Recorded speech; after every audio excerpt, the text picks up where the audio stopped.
Terima kasih. Bismillah.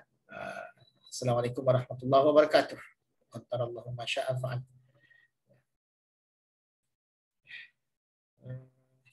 Kita nahmaduhu wa nusalli ala rasulihil karim. Jadi mula-mula kita ulang kaji dululah. Ulang kaji dulu terhadap pelajaran kita yang sebelum ini.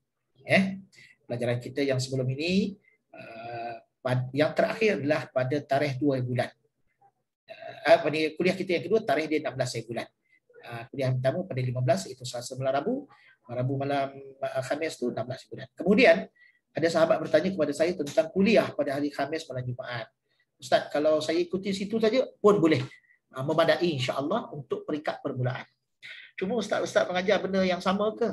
Insya-Allah saya akan cuba usaha supaya saya membezakan antara kuliah ini semua. Kuliah hari Khamis malam Jumaat adalah anjuran Baitur Rahmah dalam program taksil dia. Taksil maksudnya mengakar umbikan ilmu. Taksilul ilmi mengakar umbikan ilmu, mendasarkan ilmu. Saya buat pilih untuk malam subjek nahwu ni atau subjek bahasa Arab saya tambahan ini adalah secara peribadi sebenarnya. Sebab saya seronok bila saya kongsi ilmu bahasa Arab, Allah bagi sedikit rasa seronok kan?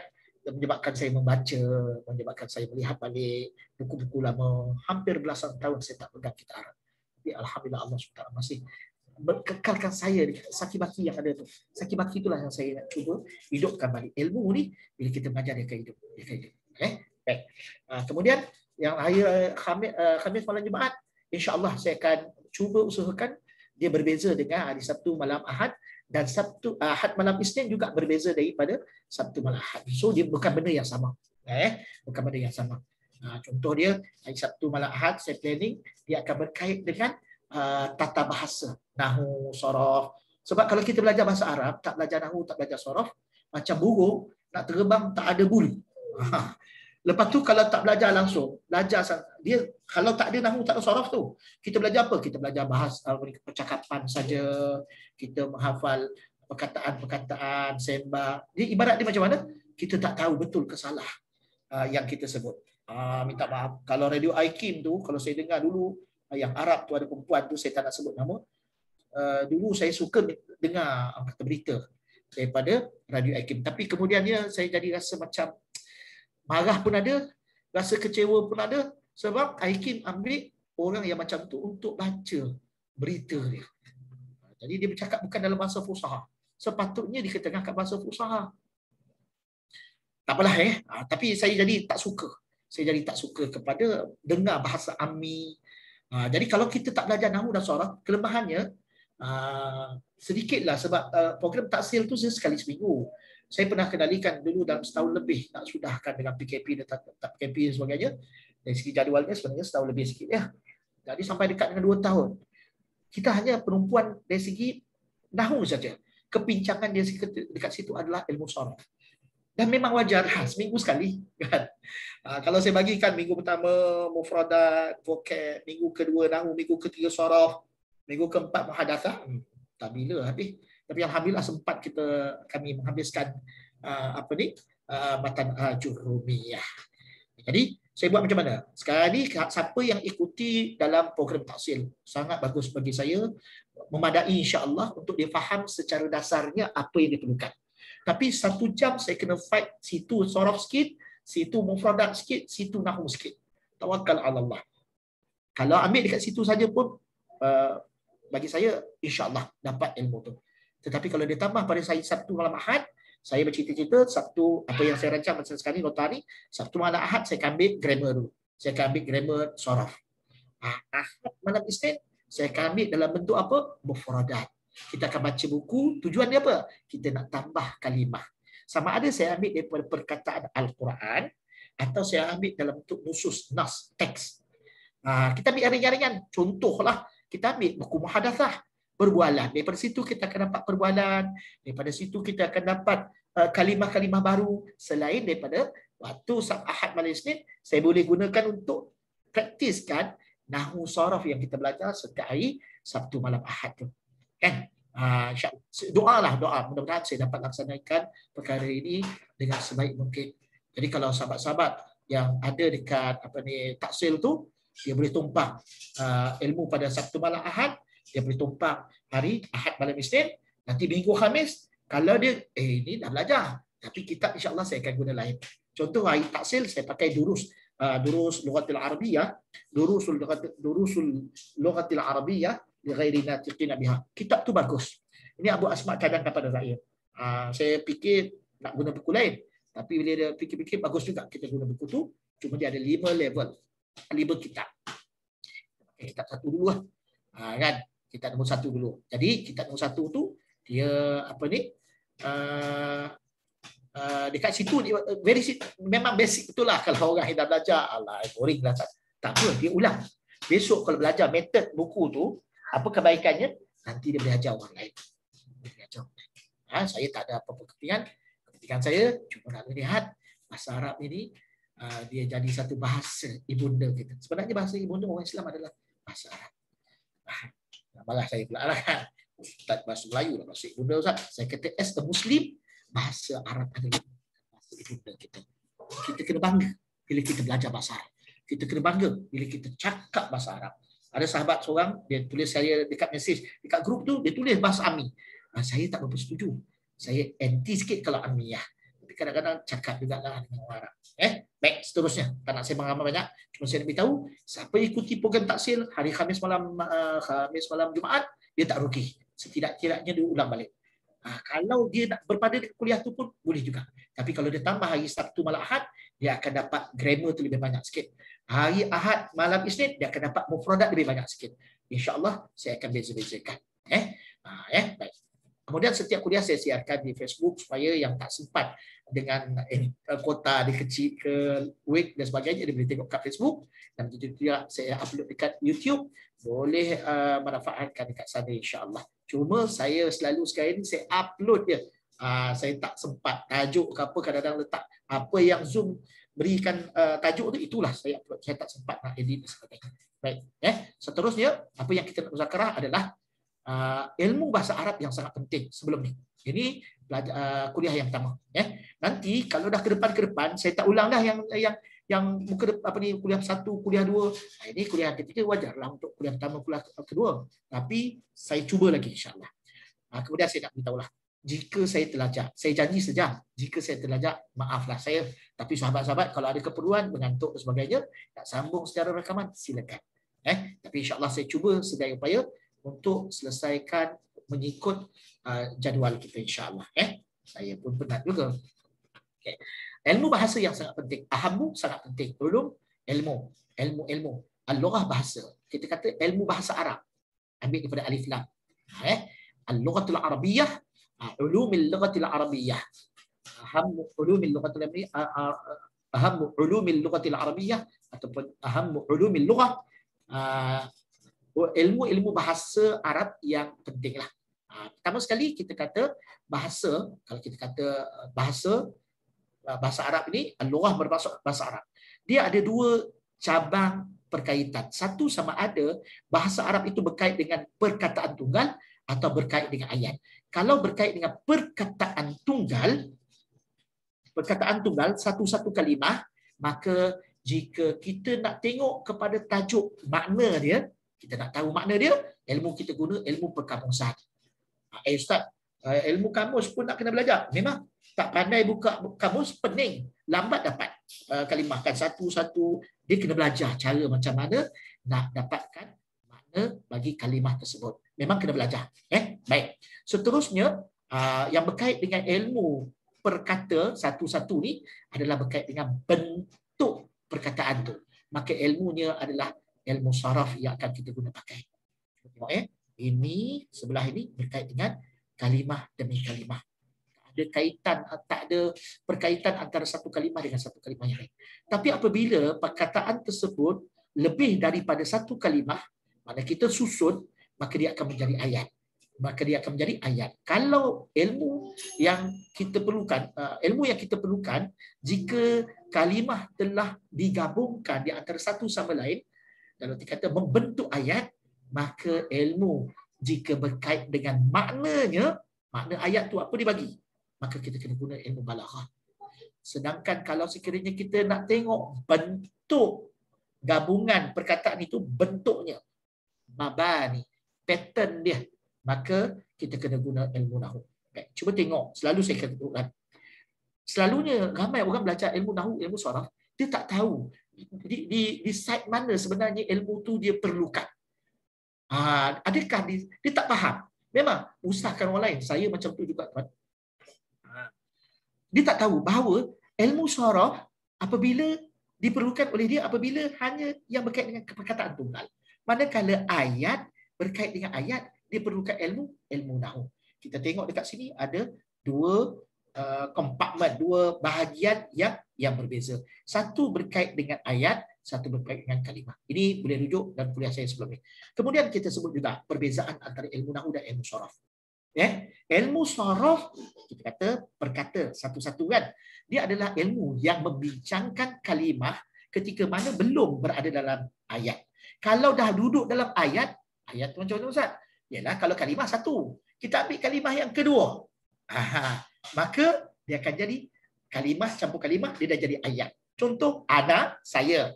Talibun, kalimah yang kedua, pelajar. Jadi ana talibun, dia dah jadi ayat. Maka bila kalimah ana dicampur dengan perkataan talibun, kalau talibun saja, dia akan duduk. Kalau kalimah ana, dia akan ilmu saraf. Kalimah talibun saja, kalimah apa dia saraf, ilmu saraf. Saraf akan kata kalimah ana adalah isim dhamir mutakallim mufrad. Dia kata macam tu.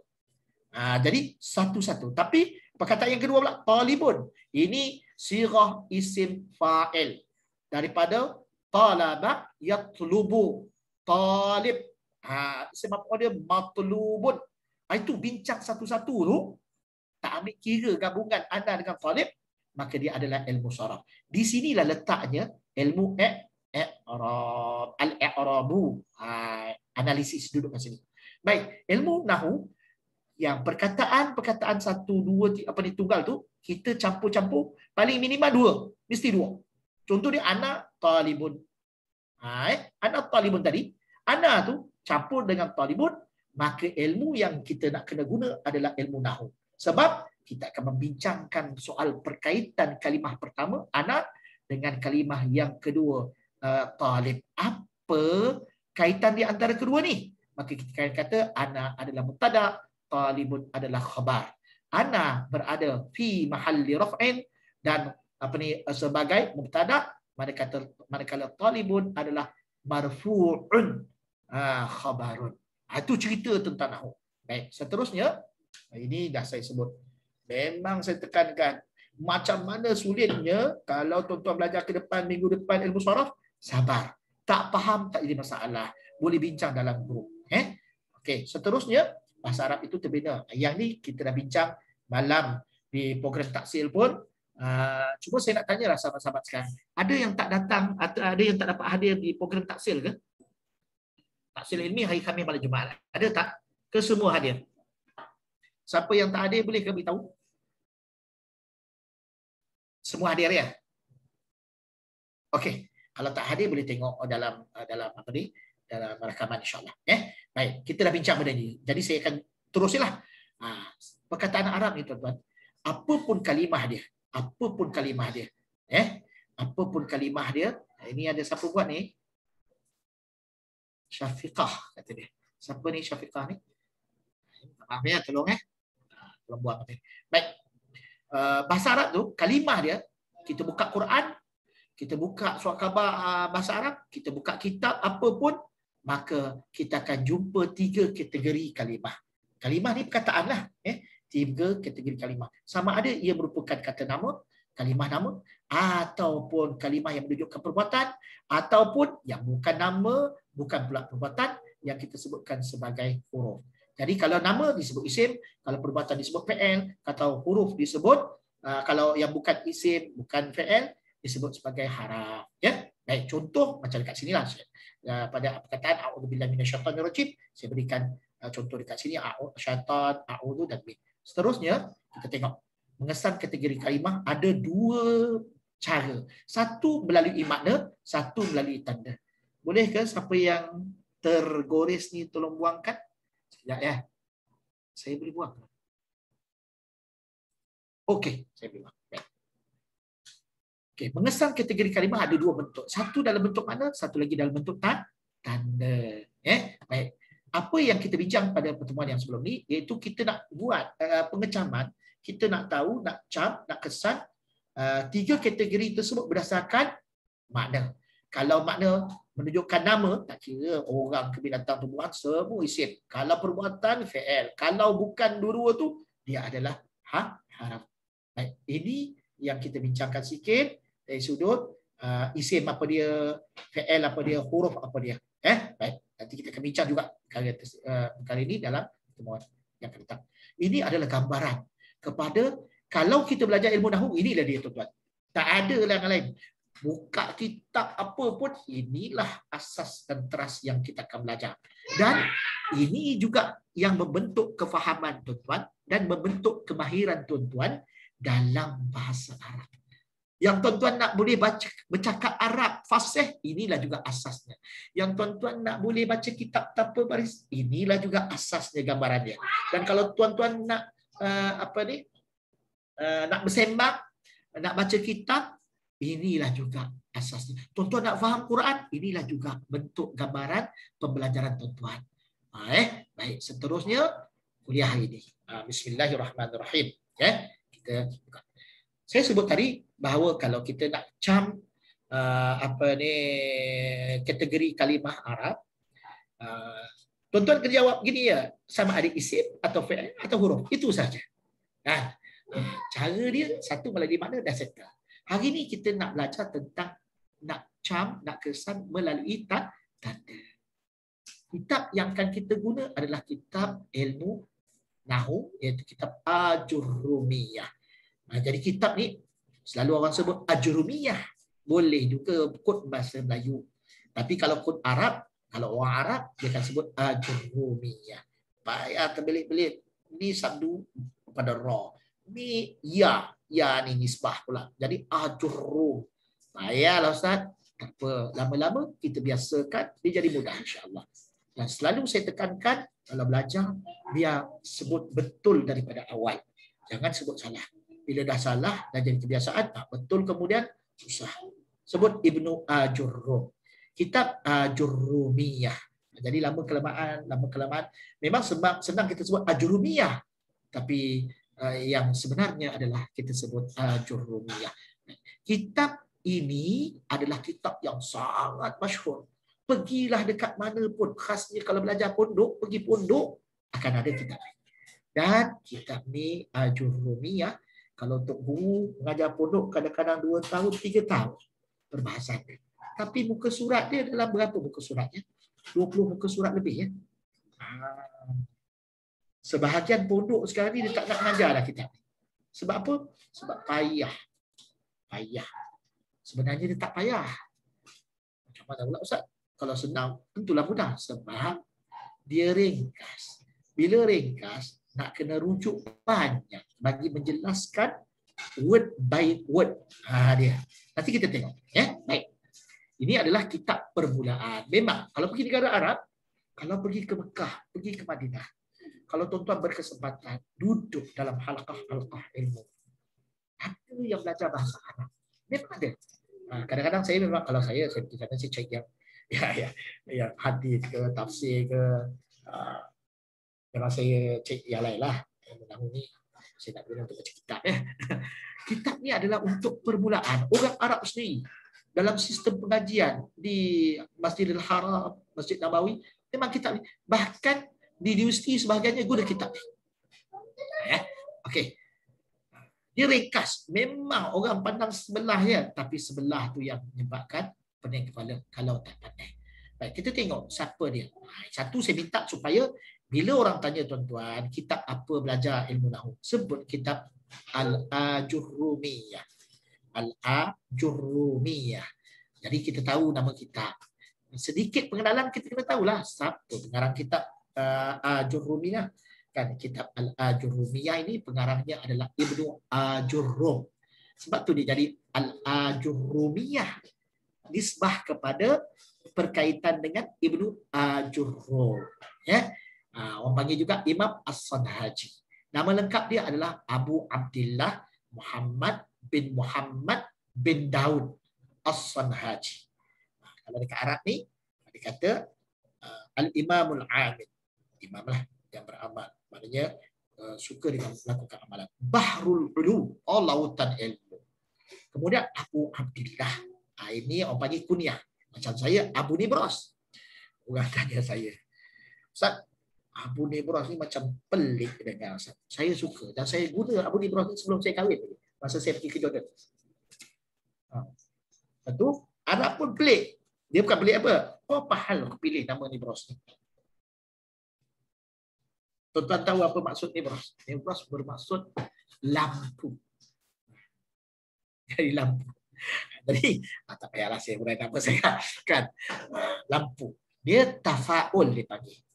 Tafaul ini sangka baik, harapan, menaruh harapan. Kan orang buat lagu lagi apa menaruh harapan. Ustaz dengar lagu Ustaz, alah lalu kot telinga orang pasang kot tepi kedai takkan kita tak tahu kan. Jadi macam Muhammad Abu Nibras. Ini Abu Abdillah. Nama dia Muhammad. Jangan ambil daripada Abu Abdillah tu Muhammad, tak, dia kunyah. Nanti kita akan belajar kunyah. Nama dia adalah Muhammad. Bapa dia pun nama Muhammad.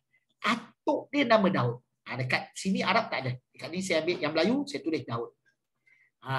Kemudian Ibnu Ajurrum, serupalah. Ini kunyah lah. Kan? Ibnu Nisbah. Tak apalah bin ke binti ke kan. Okey. Kemudian bin ni nanti adakah dia kunyah ataupun nisbah, nanti saya jawab. Ini nanti saya jawab dah. Saya tak ingat. Ustaz pun tak ingat betul. Saya tak baca, saya tak pegang kitab. Saya rasa 15 tahun tu comfort. Apa Ustaz buat? Saya sibuk berniaga. Setu. Gelak-gelak suara lah. Kemudian guru saya panggil saya, dia kata Ujang. Saya Ujang kena belajar. Bermula daripada situlah saya pegang balik kitab. Bermula daripada situlah saya mengajar kuliah-kuliah. Tidak kali dah saya kan. Okey, Muhammad bin Daud. Jadi atuk dia nama Daud. Ibnu Ajurrum. Ibnu Ajurrum nanti saya beritahu tuan. Kalau Abu Abdillah dia adalah kunyah. Ibnu Ajurrum saya tak ingat. Nanti saya rujuk balik. Dari sikit segar. As-Sanhaji nisbah dia.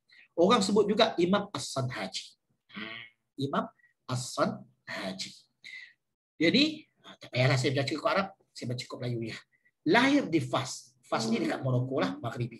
Tahun 672 Hijrah, wafat pada 723 Hijrah. Tahun miladi dia lebih kurang, Masihi dia 1273, 1323 wafat dia. Baik. Kemudian menurut Ibn al-Hajj. Ibn al-Hajj ni orang yang masyhur lah, ulama yang masyhur, khasnya dalam bidang As-Sanhaji lahir di tahun wafatnya Imam Ibn Malik. Ini tuan-tuan, Imam Ibn Malik ini bukan Imam Malik Muwatta tu. Kalau tengok, apa Imam Malik pula tu juga tu. Ini Ibn Malik pengarang kitab kata syarah Matan Alfiyah Ibn Malik. Yang syarah Ibnu Aqil tu, syarah kepada dia Ibnu Malik salah satu kitab Ibnu Malik ni, Matan Ibnu Malik, Matan Alfiyah Ibnu Malik ni orang belajar pada level 4. Pada tahun yang keempat. Setelah belajar Jurrumiyah, belajar Mukhtasar Jiddan, Kaukabud Durriyah, Syadaratul Zahab, dan baca kitab nahwu lain lah kan. Kemudian antaranya yang last tinggi itu Ibnu Aqil. Alhamdulillah saya sempat belajar dengan guru saya Maulana Asli Yusuf, kitab Syarah Ibnu Aqil. Ibnu Aqil. Minta tolong silentkan. Baik, terima kasih. Jadi saya sempat belajar kata Syarah Ibnu Aqil. Belajar 2 jilid tebal. Alhamdulillah. Jadi kemudian menurut ini wafat lahirnya Imam Sanhaji. Ibnu Ajurrum lahir pada saat kematian Imam Ibnu Malik. Baik. Dah, dia. Apa dia? Bukan nampak sikit ya. Sekejap ya. Sekejap ya. Sekejap ya.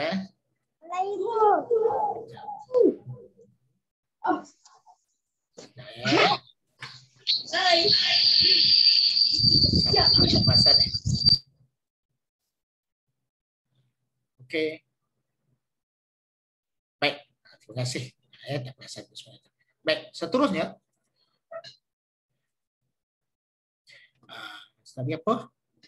Dah selesai. As-Suyuti, Imam Suyuti menyebutkan bahawa kitab ini disusun menggunakan metod Kufiyin. Nanti sedikitlah kalau ada keperluan saya sebut. Mazhab-mazhab, kalau dalam fiqh ada 4 mazhab besar kan. Sedangkan fiqh ni kalau buka kitab Tirmizi, itulah mazhab fiqh. Di peringkat sahabat pun start bermula daripada mazhab sahabat, daripada sahabat pun ada pendapat-pendapat ya.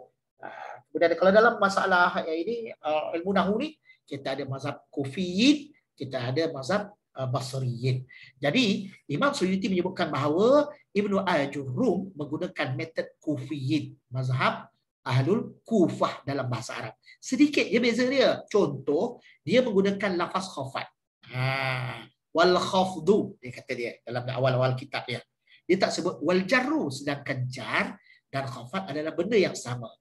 Baik, sekadar tu ya dulu saya nak sebutkan. Imam Suyuti sebut benda ni. Kemudian menurut Ar-Rai, Imam Al-Rai, Syekh As-Sanhaji menulis kitab ini di hadapan Kaabah. Ada kelebihan ke? Wallahu ta'ala alam. Walau bagaimanapun barakah itu kita nampak sampai sekarang. Kalau pergi metod dekat pondok, tak kira dunia, bukan hanya dekat Arab, dunia.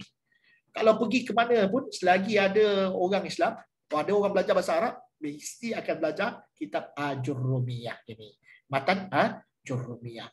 Tapi bezanya adalah dia, kalau orang dia, bukan saya nak kata saya mahir, tidak, tapi saya suka, alhamdulillah Allah bagilah kan. Memang dia sulit, sakit sikit kepala sebab ringkas. Jadi menurut Ar-Rai, Syekh As-Sanhaji menulis kitab ini di hadapan Kaabah. Dan dalam kitab Mukhtasar Jiddan yang merupakan syarah kitab Ajurrumiyah, salah satu kitab Ajurrumiyah. Saya nak beritahu, saya dulu pernah, saya belajar kat Mahat Muhammadiyah Lelaki dulu. Kalau biasa cuti, saya balik dalam 2-3 hari, lepas tu saya cabut balik Kelantan balik, pergi duduk pondok. Antara pondok saya pernah duduk dulu, pondok Haji Ghani Pasir Mas. Pondok tu tinggal 2-3 pondok yang ni je. Saya duduk kat situ 2 minggu kurang lebih, tak sampai. Saya khatam Mukhtasar Jiddan dengan guru saya. Sekarang ni dia duduk dekat Kota Baru, dekat masjid kampung, dekat masjid, dekat kota tu, dekat Kota Baru, dekat masjid Teliput tu, sana lagi kan.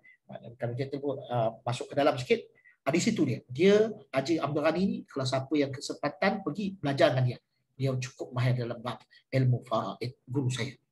Saya habis syarah kepada Mukhtasar Jiddan, kepada Ajurrumiyah ni, syarah dia yang ni mukhtasar ni bermaksud ringkas, Jiddan sangat-sangat. Dia cerita tentang mata Ajurrumiyah ni sikit, memang sikit, tapi saya tamat, alhamdulillah. Masa tu saya belajar dekat Muhammadiyah Lelaki. Kemudian Syekh As-Sanhaji menulis kitab ini di hadapan Kaabah, kata dia. Kemudian beliau lemparkan, ini cerita maklumat begitulah yang tersebar, yang saya dengar pun begitulah.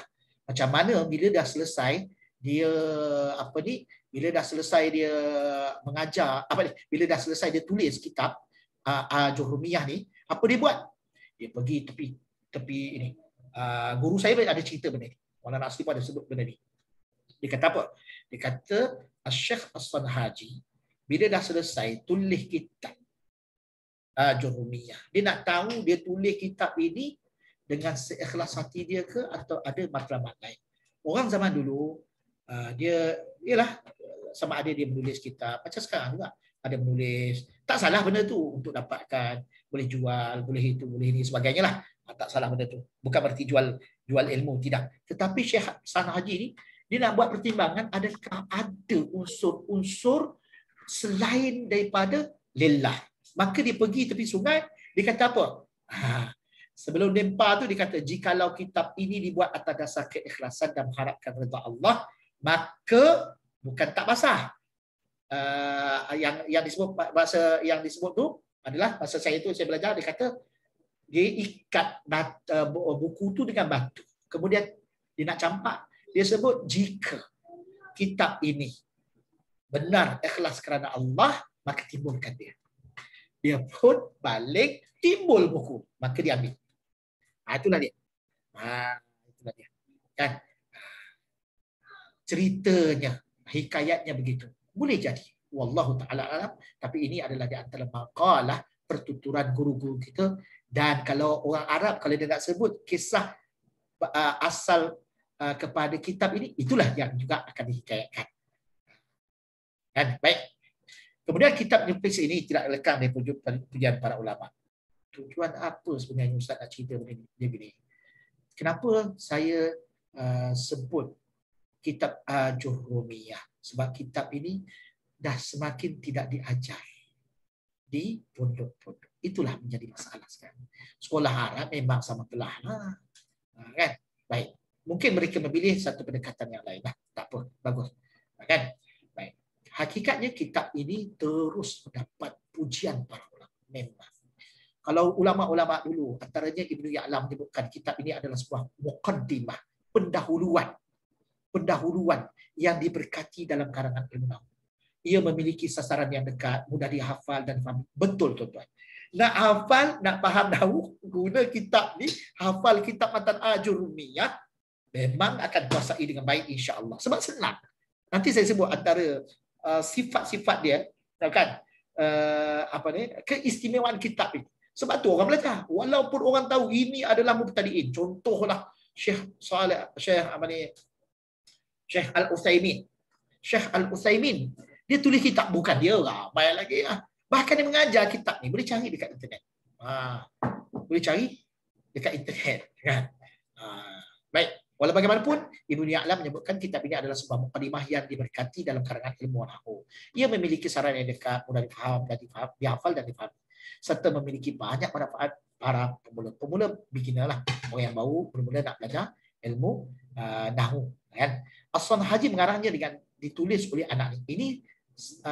Dia imlakkan, maknanya dia ajarlah, anak dia tulis. Anak dia tu kuliah dia Abi Muhammad. Jadi anak dia mengambil manfaat daripada kitab itu melalui cara begitu. Kemudian semua orang membacanya. Ini petikan yang saya ambil. Seterusnya, tentunya semua kitab, pastilah dalam apa saja pun, apa buku yang ditulis pun orang akan kritik lah. Ini bagus, ini kurang. Kita tahu sedikit kekurangan. Kitab ini adalah terlalu ringkas. Ini ya perbahasan. Ini antara yang kekurangan kitab Matan kitab Al-Ajurrumiyah ataupun Matnul Ajurrumiyah, dia terlalu ringkas, Tapi nanti ringkas-ringkas kita tengok betapa hebatnya buku ini. Perbahasan terlalu ringkas perbahasannya. Sedikit contohnya, asyik-asyik, kita faham. Asyik-asyik, Ja'a Zaidun. Qama Zaidun. Itu yang sebenarnya kita kena faham kenapa orang Arab disebut Zaid. Lain kali lah saya sebut. Baik. Contoh sikit-sikit Zaid, sikit-sikit Muhammad, sikit-sikit Zahid. Macam tak ada Ahmad, macam tak ada Abu Nibras, macam tak ada Umar. Umar selalu juga kan. Bakrin pun begitu juga. Dia ada sebenarnya ada maksud begitu. Kalau kita belajar kitab tradisional macam ni, cara pondok, Tok Guru akan sebut. Pondok pasal itu Tok Guru akan sebut. Sebut benda yang macam ni. Kenapa yang ni? Apa maksud dia? Dia mengambil berkat. Dengan menyebut nama-nama sahabat, dengan menyebut nama-nama, contoh perkataan Zaid. Zaid bermaksud tambah. Mudah-mudahan bila sebut tambah, bertambah ilmu pengetahuan. Itu. Sampai ulama tulis perbahasan tentang kalimah Zaid dalam ilmu nahwu. Kenapa dibuat contoh dengan Zaid? Baik. Namun hal ini dapat dimaklumi kerana kitab ini adalah jenis kitab matan. Dia kitab matan. Matan ni pendek, ringkas. Tujuannya adalah supaya mudah untuk dihafal. Itu standard matan. Kalau syarah memang kena panjang lebar. Baik, seterusnya. Ini method. Kita nak belajar matan Arjuna, kita tahu benda ni. Supaya paling tidak kita akan taklah terlalu kata fed up sangat bila belajar, sebab kita tahu, oh ini cara dia. Salah satu yang menyebabkan orang jadi boring belajar matan Ajurrumiyah adalah kerana dia tak tahu metodologi penulis dalam kitab tersebut. Itu yang dia tak boleh sabar. Saya tu terang, masa saya kitab matan Ajurrumiyah ini, saya tak belajar dengan Maulana Asli, tetapi dia ada sebut dan praktiskan pada kitab matan Ajurrumiyah. Dia ada cerita bila kita belajar syarah Ibnu Aqil, bila kita belajar kata kitab-kitab yang lain, kitab nahu yang tinggi, Ibnu Hisham dan sebagainya. Jadi dia sebut apa benda tu? Sentuh sikit-sikit. Ada dia sebutkan benda ni. Metod Syekh As-Sanhaji dalam menulis kitab ini adalah, pertama, dia mulai setiap bab biasanya dengan menuliskan definisinya, takrif dia. Dia sebut babul af'al. Contoh dia kan, babul i'rab. Mula-mula tu babul i'rab, contoh dia. Al-i'rabu huwa. Itu takrif tu. Nanti kita akan jumpa. Jadi dia akan, dan dia standardizekan benda tu. Dia akan standardkan. Pertama sekali dia akan sebut bab. Lepas tu dia perkenalkan bab tajuk tu. Lepas tu dia akan bagi takrif tajuk tersebut. Akan mudah sebenarnya. Mudah, memang mudah. Yang pertama, mulai setiap bab biasa dengan menuliskan definisi dia. Yang kedua, melakukan pengkelasan dalam bab-bab dia. Kemudian menyebutkan jenis-jenisnya. Memang betul. Ini sampai masa dia, nanti saya tunjukkan. Ketiga, menyebutkan contoh-contoh pada setiap bahagian-bahagian yang dia sebut. Memang, kalau dia kata babul fa'ili. Babul fa'ili, dia bercontoh bagi bab fa'il. Tapi contoh dia satu dua ya. Satu dua perkataan dia. Itu nanti kita tengok pada weakness dia, kelemahan dia. Yang keempat, metod dia menyebutkan pendapat yang kuat menurutnya tanpa terikat dengan salah satu mazhab dalam ilmu. Dan tanpa menukilkan langsung dari suatu kitab ataupun imam tertentu. Itu memang dalam dalam matan Ajurrumiyah kita tak akan jumpa pendapat ataupun kalau kita kata kaedah ini dinukilkan daripada simpulan ulama. Tak ada. Dia tak ada nisbahkan pada sesiapa pun. Satu. Yang kedua pula adalah dia tidak terikat, maknanya dengan satu pendapat bagi suatu aliran dalam dalam bahasa Arab. Dia panggil mazhab lah senang cerita. Mazhab bukan mazhab fiqh, bukan mazhab dari segi ini tidak, tapi mazhab dalam ilmu tata bahasa Arab.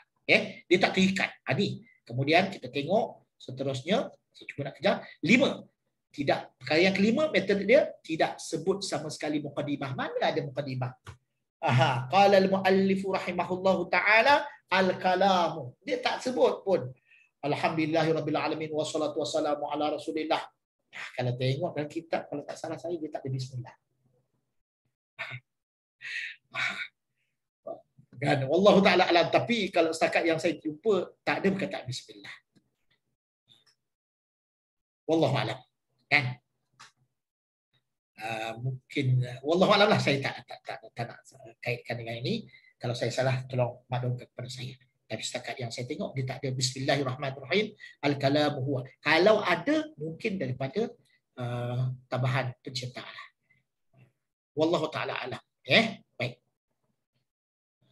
Kemudian sebab kitab-kitab yang tercetak yang saya kalau di Kota Baru saya selalu pergi kat kitab kat kedai buku Jaafar Awas. Kalau dekat sini dekat Irfan Ghani di Masjid Ideal di Ismail Kid tu. Kat situ boleh dapat kitab. Okey. Tadi mukadimah dia tak ada. Memang tak ada. Kitab lain pertama sekali disebut alhamdulillah, selawat, itu ini. Itu je. Baik. Kemudian Ustaz, kalau tak sebut bismillah macam mana Ustaz? Kita baca. Saya cerita tentang penulis. Tentang penulis. Lepas tu pula, tentang penulis, dia mungkin dibaca bismillahirrahmanirrahim. Kan tadi dia sebut, dia yang mengajar anak dia. Anak dia yang mencatat. Dia imla dia panggil. Dia sebut, anak dia tulis. Bismillah ayah dia mungkin. Dia tak tulis. Bismillah ayah dia baca bismillah. Kan? Kalau kita logik pun takkan tak baca bismillah. Kita nak minum pun makan tu ni baca bismillah kan. keluar rumah macam bismillah ni kan tak tulis satu ilmu. Kan? Baik. Keenam, tidak menyebutkan sama sekali dalil-dalil berupa syair. Memang betul, dipanggil istishhad. Syahid. Kalau buka kitab Syarah Ibn Aqil, memang syair je lah kita akan jumpa. Kan? Di istishhad. Maknanya dalil, kalau dalam agama kita dalil kan? Dalil. Dalam ilmu nahwu pun orang pakai dalil, apatah lagi dalam ilmu akidah. Apatah lagi dalam ibadah, mestilah ada dalil. Kan? Logik dia, pakai logik mudah pun senang kita nak faham. Keenam, tidak menyebutkan sama sekali dalil-dalil berupa syair. Bahasa Arab, dalil dia ataupun bukti kesahihan pendapat tersebut berdasarkan apa? Berdasarkan syair Arab. Syair ni bukan syair sekarang, tak, syair yang lama. Okey, maupun uraian secara gramatikal, grammar lah, tata bahasa Arab. Baik, yang ketujuh, menjelaskan perbahasan dengan ringkas. Dia terlalu ringkas lah. Memang dia sebut, dia bagi sedikit penjelasan tapi terlalu ringkas. Itu yang selalu menyebabkan orang pening kepala. Dia kena rujuk sana, rujuk sini. Bukanlah saya katakan saya, tapi itulah yang berlaku. Untuk saya mengajar syarah matan Ajurrumiyah ni, saya kena tengok, saya kena salin, kadang-kadang saya kena cari kat internet. Saya cari yang dekat tuan-tuan nampak, kadang-kadang ini bukan tak lukis, memang saya ambil kat internet. Kan? Saya nukil kat situ, saya tengok ini fakta dia ataupun ini poin dia, saya nak masuk. Kan? Memang kena. Sebab tu ada orang tanya saya, Ustaz guna buku apa? Saya akan guna buku Matan Ajurrumiyah. Saya akan guna Durus Lughatil Arabiyah. Tapi waktu mengajar, saya guna nota saya. Sebab kalau saya mengajar berdasarkan buku, dia akan jadi kaku. Baik. Tapi tuan-tuan kena ada buku. Buku tu patut ada. Saya tak nega kitab. Tuan-tuan carilah sendiri. InsyaAllah. Baik. Yang ketujuh, menjelaskan yang kita dah sebut tadi, menjelaskan perbahasan dengan ringkas. Yang ke-8, dia tak cantum bab. Dia tak cantum bab-bab tertentu dengan maksud meringkaskan isi kitab. Contoh, bab tawabi'. Bab tawabi'. Dia tak cantum lah. Nanti tuan-tuan akan belajar. Dia panggil bab tawabi'. Kalimah yang kedua. Ikut hukum, ketetapan, kaedah ataupun maknanya keadaan kalimah yang awal sebelum itu. Seterusnya, banyak para ulama yang kembangkan kitab ini dengan memberikan syarah bagi i'rab ataupun menjadikan kitab Ajurrumiyah yang ringkas dibuat dalam bentuk syair pula sekian panjang. Jumlah syarah kitab Ajurrumiyah ini mencapai lebih dari 100. Di antara kitab syarahnya adalah Mukhtasar Jiddan, Ad-Durrah An-Nahwiyah fi Syarhil Ajurrumiyah karangan Abu Ya'la, Ad-Durrah Al-Bahiyah ala Muqaddimatil Ajurrumiyah karya Muhammad bin Umar bin Abdul Qadir Al-Asmawi ala Matnil Ajurrumiyah karangan Imam Al-Asmawi, kan? Al-Ashmawi. Cukup Melayu. Okey, ada pun ulasan dalam bentuk i'rab. Ini i'rab. I'rab apa dia maksud dia? Analisis. Ada. Matan Ajurrumiyah itu di i'rab. Okey, ada pun ulasan dalam bentuk i'rab menunjukkan kedudukan berkata dalam tata bahasa bagi satu kalimah, di antaranya adalah i'rab al-Ajurrumiyah. Kemudian fawaid as-saniyah. Fawaid as-saniyah fi i'rab amthilatil Ajurrumiyah. Kemudian bentuk syair ataupun nazam, kan, syair. Kitab kitab Al-Ajurrumiyah ini juga melahirkan karya lain, di antaranya adalah nazam Al-Imriti. Kitab Imriti itu kitab Al-Imriti dalam ilmu nahwu karangan Syekh Al-Imriti, dan Ad-Durrah Al-Burhaniyah fi Nazmil Ajurrumiyah karangan Syekh Burhanuddin Ibrahim Al-Qurti. Baik. Qala al-mu'allif. Habis dah tuan-tuan. Ada 7 minit. Okey. Qala al-mu'allif. Qala bermaksud telah berkata. Ini siapa boleh jawab? Siapa boleh jawab? Qala telah berkata. Dari segi kategori kalimah Arab, dia kategori apa? Disebut sebagai apa? Siapa boleh jawab? Fi'il madhi. Oh, ahsanti. Ini siapa ni? Asanta ke Asanti? Siapa nama? Atirah. Atirah. Barakallahu fiki wa 'alal ladaini khallafuki. Okey. itu barakallahu fiki wa alladaini. Ayat tambahan tu biasa kita dengar barakallahu fik, kan, fika fiki lah. Ini word yang selalu saya sebut dah. Dia satu doa. Barakallahu fika fiki bermaksud semoga Allah memberkati awak lelaki atau perempuan. Tapi saya tambah wa alal ladaini khallafuki atau khallafuka. Dan begitu juga terhadap kedua orang yang khallafuk ini meninggalkan kamu. Maknanya melahirkan kamu. Maknanya bapak-bapak lah. Selalu saya doa begitu. Arab kalau dengar saya kata, saya sebut Allah yarda alaikum ala alladaini khallafu. Oh, dia cukup suka. Memang cukup suka. Ini saya bagi tips pada tuan-tuan. Jumpa orang Arab, bila berkait dengan ini, tuan-tuan boleh sebut benda yang macam tu. Dan tuan-tuan boleh kaitkan benda yang seperti itu, insyaAllah. Baik. Okay. Muallif berkata, al-muallifu, pengarang, rahimahullah ta'ala bi fasihi rahmatih, telah berkata pengarang kita ini Asy-Syaikh As-Samhaji rahimahullah ta'ala dalam kitabnya Anwa'ul Kalam. Dia begitu. Mana ada bismillah? Dalam kitab tak ada. Kalau tuan-tuan tengok kitab dia tak ada bismillah. Lepas tu orang tanya, takkanlah ulama terlupa. Dia begini, kan dia sebut pada anak dia.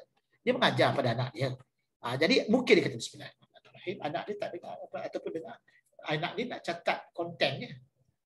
Apa yang dia catat itu, itulah yang dijadikan sebagai buku oleh orang kemudian. Nampak tak? Tak jadi masalah lah. Dia kata apa? Ini teks memang tak ada baris.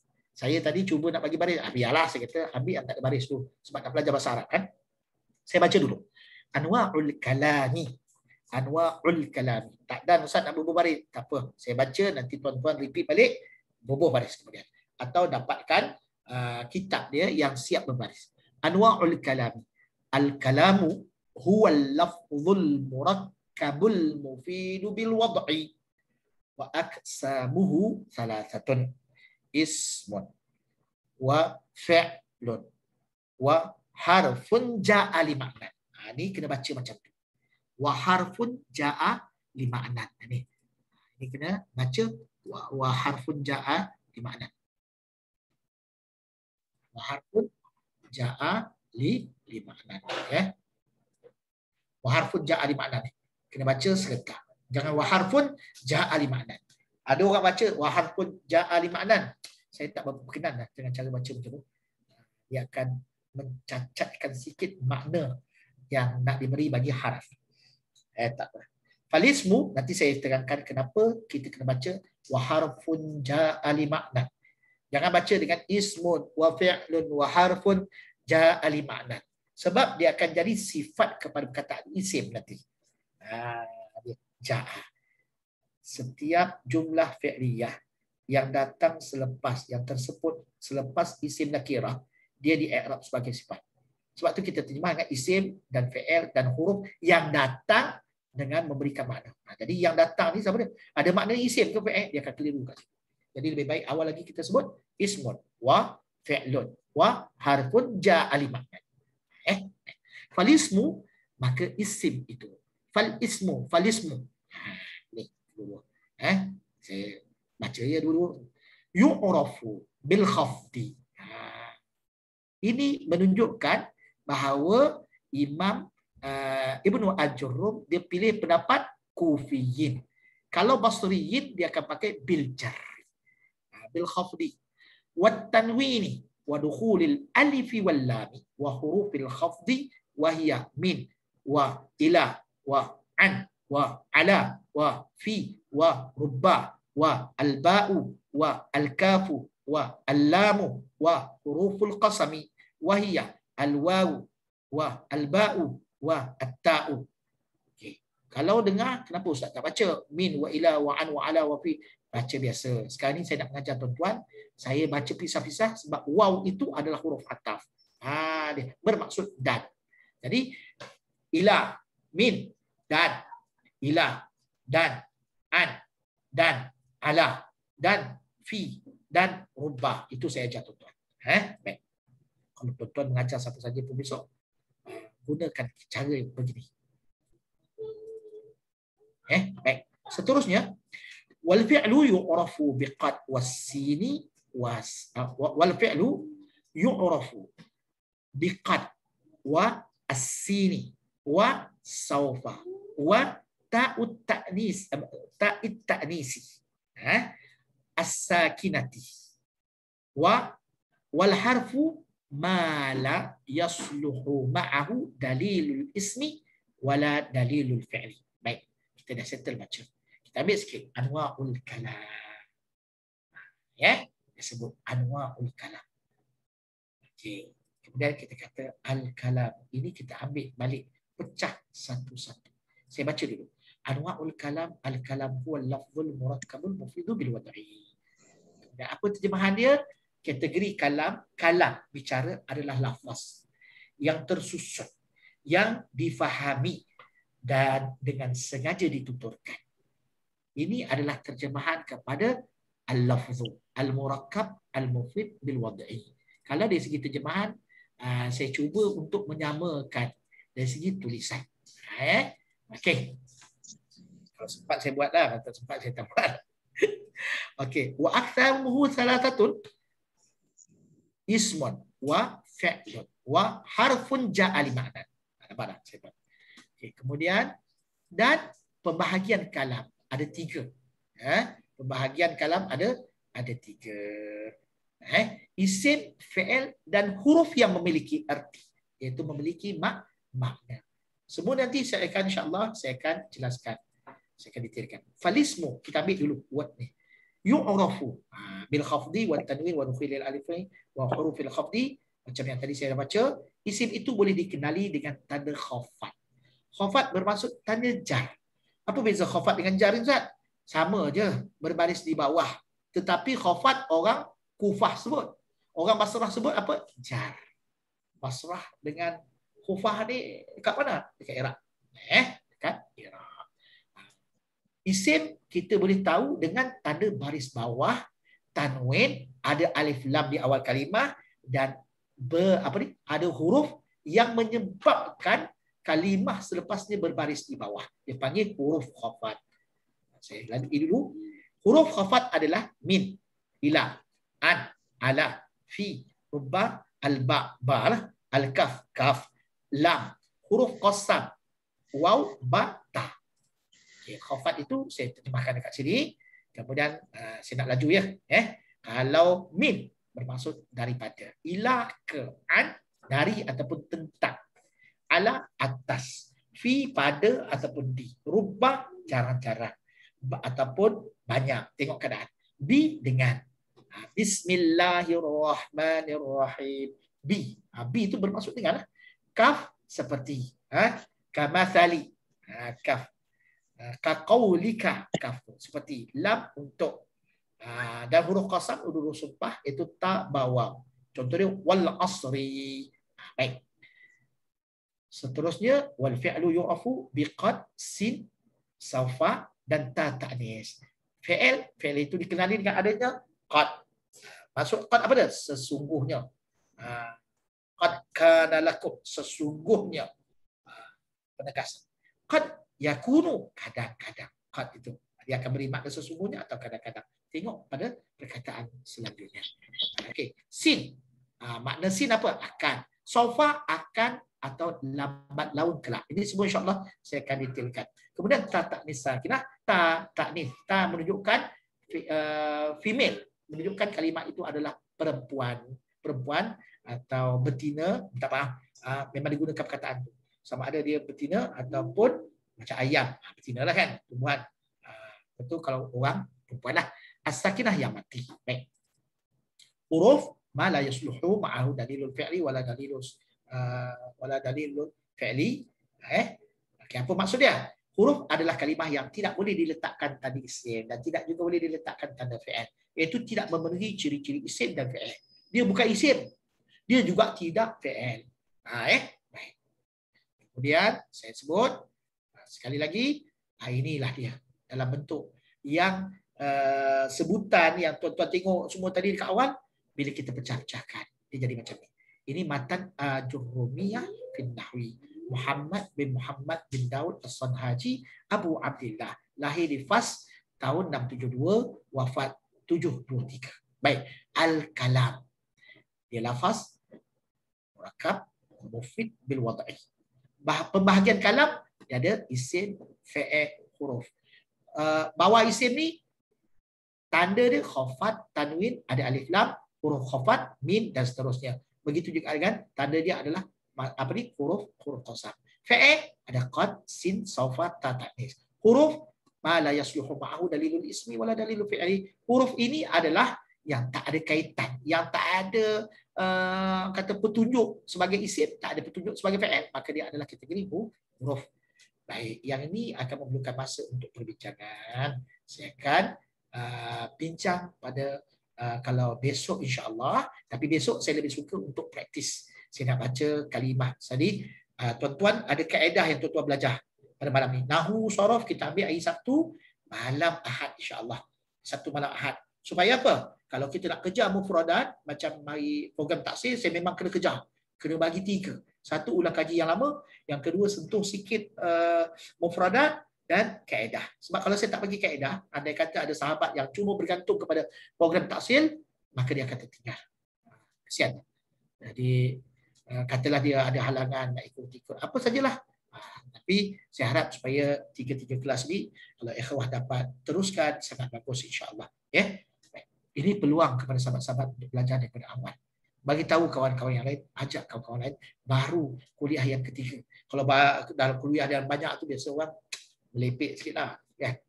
Ini sengaja saya bawa surah Al-Fatihah untuk tadi tuan-tuan dah tengok dah, kan, tanda-tanda tu. Saya tak cerita lagi. Saya ambil masa sikit. Sebelum subhanakallah, sebelum kafarat, doa kafarat, saya nak patah. Memang itu antara cara saya belajar. Saya akan present, lepas tu saya patah balik pada poin yang patut saya sentuh. Okey. Begini. Cuba tuan-tuan tengok. Ini di awal tadi lah saya tak nak sentuh. Saya nak sentuh kat sini. Mengesan kalimah. Kita nak tahu kategori isim, fi'il, huruf. Betul? Apa kategori isim, apa dia isim, fi'il, huruf ni, macam mana kita nak cam? Contoh. Kita baca Fatihah. Contohlah. Baik, kita ada 2 teori. Satu teori berdasarkan makna. Satu teori berdasarkan tanda. Berdasarkan makna yang saya dah sebut sebelum ni lah. Yang ni. Ni. Berdasar makna ni. Apa makna fi'il? Makna perbuatan. Isim. Makna apa? Makna nama. Nama tak kira apa benda. Asalkan nama lah yang boleh disebut nama. Nama benda. Nama makanan. Nama air. Nama, asal nama. Tapi kalau asal saja perbuatan, memukul, tidur, ada macam-macam, asal saja perbuatan, perilaku, maka fi'il lah dia. Kalau bukan nama, bukan juga perbuatan, huruf lah dia. Baik, itu yang saya maksudkan dengan teori nak buat pengecaman perkataan berdasarkan makna. Itu kita dah belajar. Berdasarkan tanda inilah yang kita belajar pada hari ini, yang laju saya bagi tadi, tanda ini tuan-tuan, inilah yang orang belajar dalam ilmu nahwu. Ingat lagi tak? Tadi gambar rajak awal yang saya bagi. Kalau makna, apa kita kena pakai? Kalau makna. Apakah sumber ilmu kita ataupun alat untuk kita faham bahawa ini adalah isim atau fi'il atau huruf berdasarkan makna? Apa ilmu yang kita kena pakai? Siapa boleh jawab? Ilmu apa? Ilmu kamus. Bagus. Betul. Nama tuan siapa tuan? Muhammad Mustaqim. Hayakumullah Muhammad Mustaqim ya, Bang Mustaqim ya. Baik. Itu teori sekarang ni. Apa teori kita? Kalau saya tanyalah soalan. Okey, teori untuk mengenal pasti kategori kalimah dalam bahasa Arab. Sama ada isim, fi'il, huruf. Baik, apa teori dia? Teorinya ada 2. Satu, sama ada pendekatan berdasarkan makna. Yang mana ilmu kita akan guna? Tengok kamus lah. Tanya orang Arab, dia cerita bab Arab lah ya. Kan? Baik, kemudian kamus. Tu saya cerita bab kamus ni. Guru saya, Maulana Asri pesan, kamus ni ada jumpa apa saja kamus belilah. Kata dia. Belilah. Itu satu pesan dia. Antara yang berikutnya dia cerita pada saya sendiri. Dia kata, jam kamus munjid. Kamus munjid. Munjid tulang tu, anak dulu hafal kamus tu. Sebab tu dia cukup mahir dalam bahasa. Apa dia kata dia. Nak mahir memang kena hafal kamus. Dulu saya rajin hafal kamus. Saya rajin lah. Tapi selai 2, lepas tu datang malas saya. Saya tinggalkan menghafal kamus. Lebu satu kamus Munjid tu, anda beli yang kedua. Sampai hancur. Hancur. Jadi memang kalau saya dekat tempat yang saya khidmat sekarang ni, antaranya dari segi bahasa ni, saya bertugas di Pusat Bahasa Arab Yayasan Bushrah. Pusat Bahasa Arab di Yayasan Bushrah di Shah Alam. Alhamdulillah. Kemudian ada ayahanda kita, ayahanda Haji Adi, pengurusi Yayasan Bushrah sekarang ni, tak berapa sihat. Kalau ada yang kenal pasti dia, kenal dia, tolong doakan dia insya-Allah. Baik, insya-Allah mudah-mudahan dia sihat. Allah yang banyak buat pengorbanan. Okey, kemudian berkait dengan kamus tu, saya kata kalau jumpa beli. Cuma beli. Memang saya antara saya tengok ini belum ada, saya beli. Sebab kamus ni pengarang dia akan buat berbeza-beza, takkan sama. Okey, teori kamus satu. Berdasarkan makna memang kita tak ada pilihan, kena berdasarkan kamus untuk tahu makna.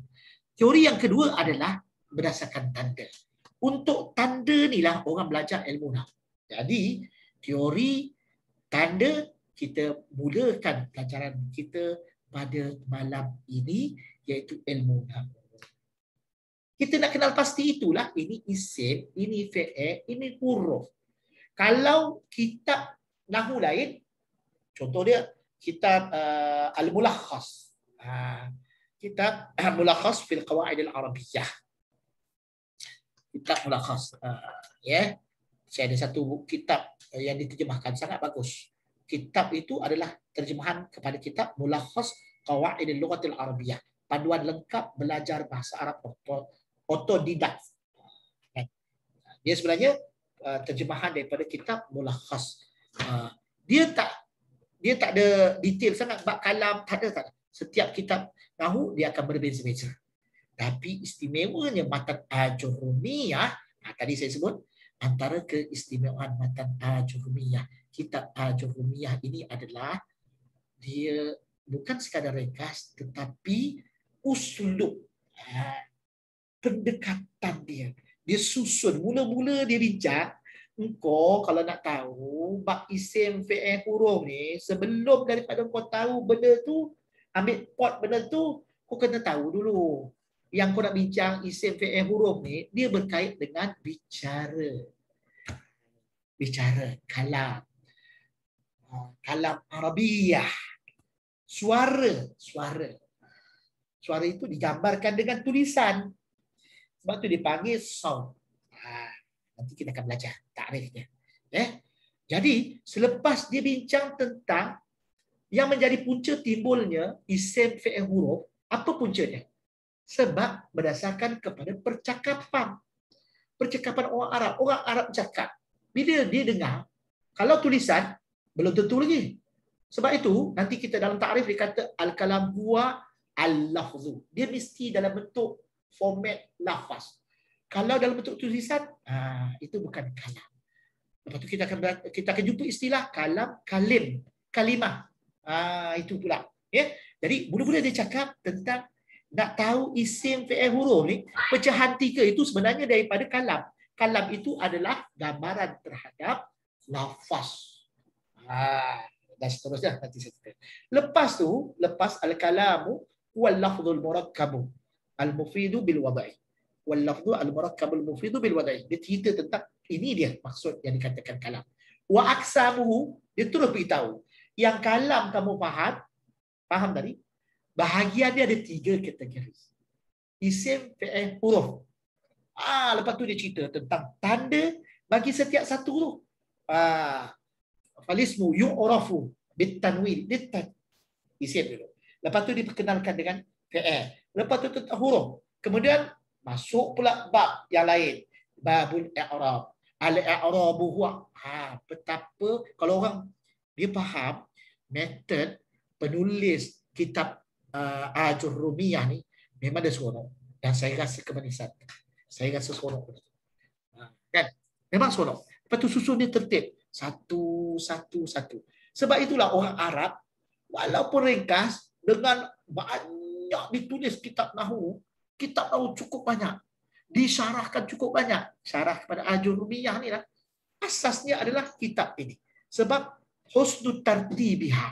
Eloknya penyusunan kitab ini bagi tujuan orang yang nak mula-mula belajar bahasa Arab. Memang cantik, mudah faham dan mudah faham, insya-Allah. Saya tak boleh nak gambarkan saya punya rasa seronok, kemanisan itu, oh masya-Allah.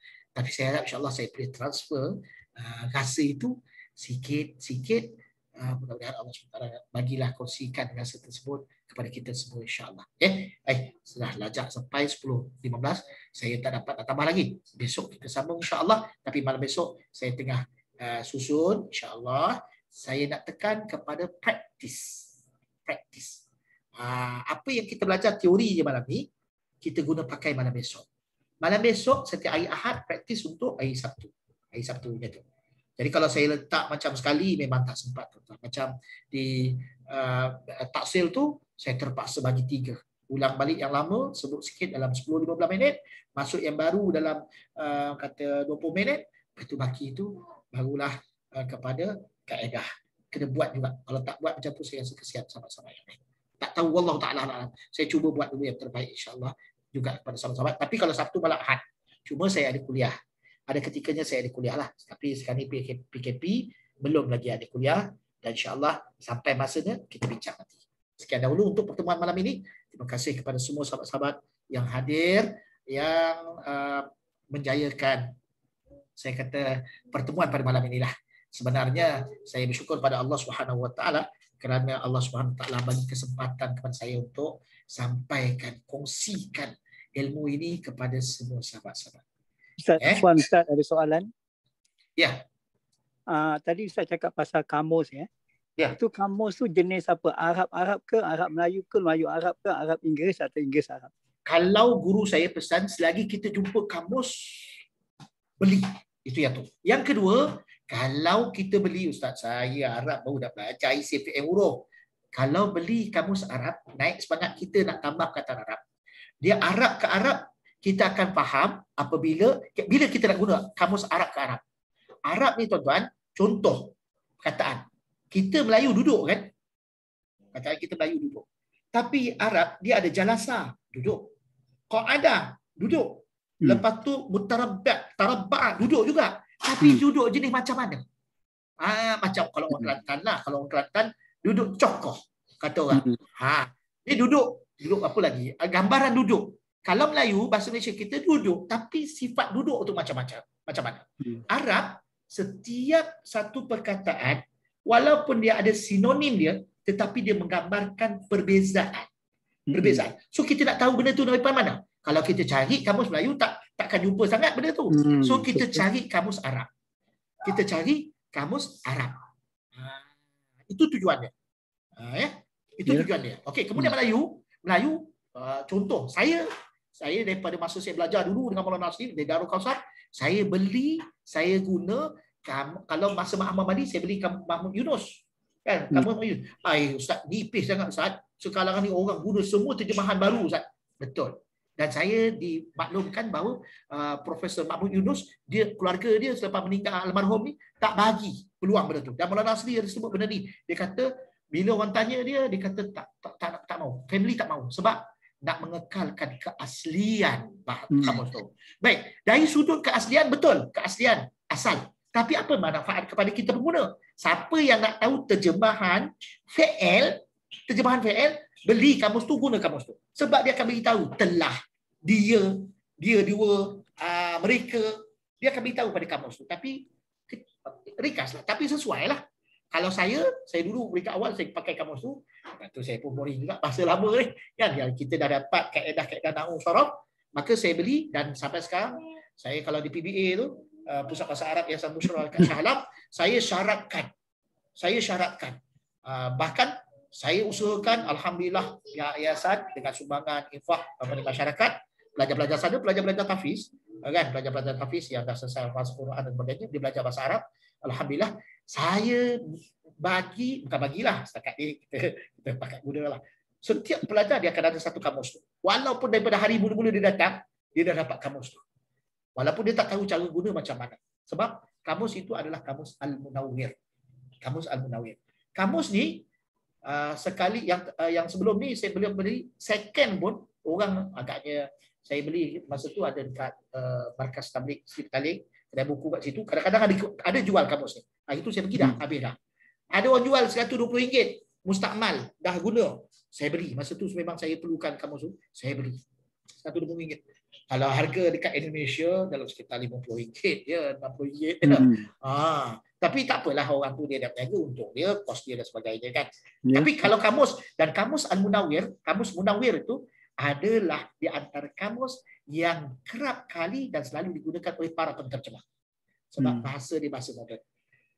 Tak kamus-kamus yang lain, ada kamus yang dalam kamus dia hanya fokus kepada topik fi'il saja. Fi'il, lepas tu uslub bahasa memang ada dengan saya ni ada beberapa kamus. Memang kamus saya memang kita tengok kita perlukan ini dalam kamus yang ni. Berbeza-beza. Ada kamus yang berkaitan dengan bahasa Arab, Arab ke Arab belilah. Melayu, Arab Melayu belilah. English belilah. Dia akan ada manfaatnya. Tapi kalau beli itu kena ada maksud dah kan. Nak tengok, tapi kalau beli letak kat rak elok juga maksudnya kan. Maksud kalau tidak kita pun cucu cicit kita nanti insya-Allah. Kan? Jadi kamus tu memang berbeza-beza. Berbeza-beza dan besar manfaatnya. Memang besar. Saya rasa sekadar itu dulu insya-Allah kita bersama. Ada tak sahabat-sahabat yang belum masuk dalam grup channel yang baru? Dia gini, grup tu hari tu saya buat grup yang sebelum ni lah, yang ada gambar kitab Kunyengno. Kemudian ada sahabat bagi advice pada saya, dia kata Ustaz guna channel lebih senang Ustaz. Senang untuk Ustaz jawab balik dan lebih fokus kepada penulisan Ustaz kat situ. Memang bila saya tak tahu dia buatkan untuk saya cuba lagi, akhirnya saya buat benda tu, saya tengok kesan dia cukup bagus. Jadi kalau komen, mana poin-poin atau maklumat saya bagi, maknanya sahabat-sahabat boleh komen pada poin-poin itu ataupun bincang pada topik-topik yang saya siarkan. Jadi kalau ada yang belum masuk, saya jemput masuk ke channel Telegram. Yang kedua pula saya minta lah sama-sama kita share. Sama-sama kita share. Kalau satu hari kita share 10 kawan kita, setiap kuliah kita share. Orang masuk tak masuk itu sebenarnya pilihan Allah SWT. Tapi ini antara kerja kita, tugas kita untuk kita kembangkan. Niat kita satu tuan-tuan. Kita suka kalau kita dapat faham syariat kita, ibadah kita, kita baca Quran, kita akan rasa seronok-seronok. Apa salahnya kita kongsikan keseronokan itu dengan orang lain? Itu maksud kita. Soal dipilih atau tidak oleh Allah, itu rezeki masing-masing. Kita buat kerja kita masing-masing insya-Allah. Baik, sekian dahulu aku qauli hadza wa astaghfirullah li wa lakum wa lisairil muslimina wal muslimat. Wassalamualaikum warahmatullahi wabarakatuh. Terima kasih kepada semua. Syukran, jazakallah Ustaz.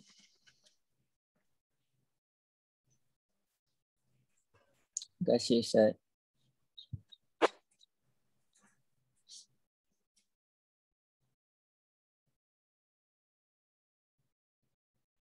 Terima kasih Ustaz. Sama-sama. Syukran, jazakallah Ustaz. Wa iyyakum jami'an. Wa iyyakum jami'an.